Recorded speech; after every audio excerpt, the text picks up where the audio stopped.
much as I enjoy a glass of wine now and then, I am not a fan of dessert wines, never have been. But the wine writer for Currents magazine, Trevor Burton, is here to change my mind. Hi, Trevor.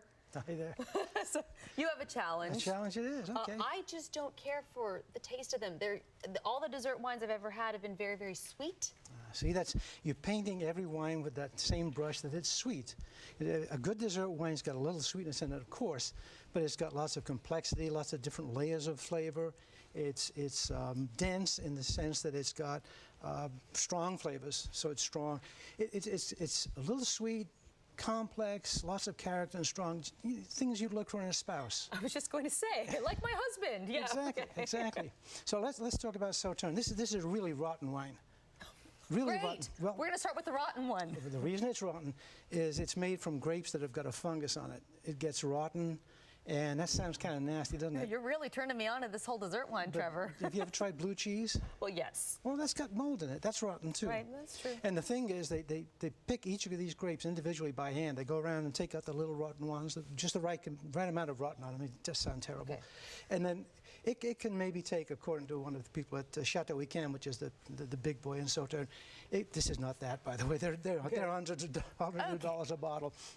It can take a whole grapevine just to make a glass. So that's why it's relatively expensive. Oh my gosh, okay. So what we're going to do is try these with some dessert. I made some stewed apple last night. Oh. Just for you. Well, that was very nice. Okay. It's kind of strong because what I do is caramelize a lot of sugar first and make it kind of heavy and strong, and then put the apples in. So you're going to get a lot of flavor in that. So let's taste the wine first. Okay, wine and first. See if you can pick out the complexity in there. Okay.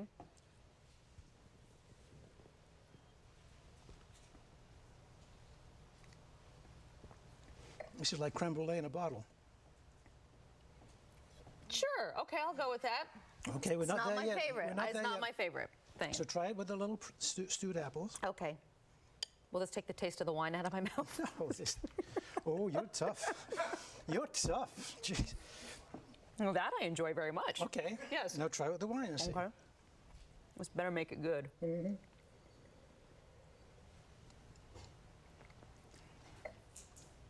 Okay, see, now that Okay. is much better. Okay, so we were. That is much better. Maybe that's the problem, is that I'm just not having it with the right You're just getting the dish. sweet Yes. part, right? Just getting the sweet part, but that tastes much better with the stewed apple. Goody. Okay. Oh, we're moving. that's better.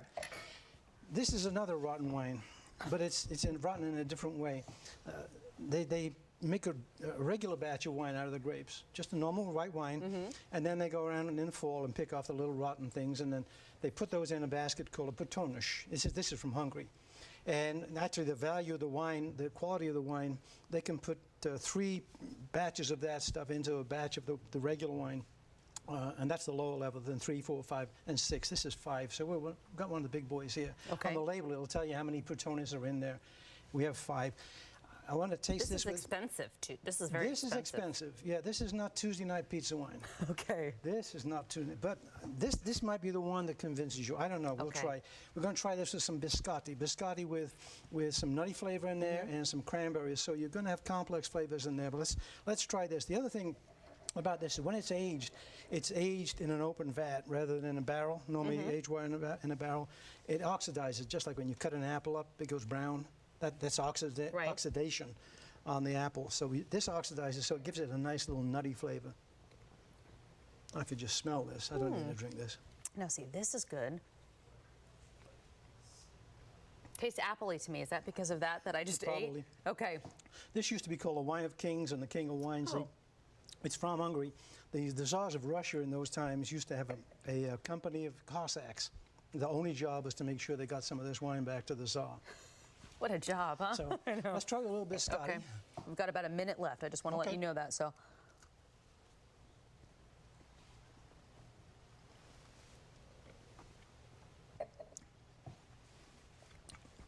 Man, that one's good. Right?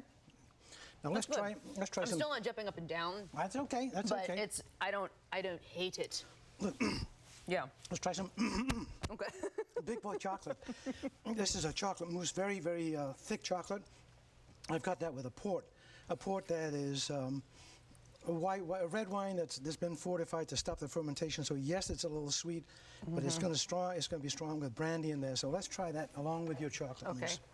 This is a strong chocolate mousse. I made it really, really thick. Now, see, I like a chocolate mousse very much. Lots see, of that's flavors in delicious. there. Why do I need to ruin it now with with a port? It's perfect, just like that. I'm going to have to smack you.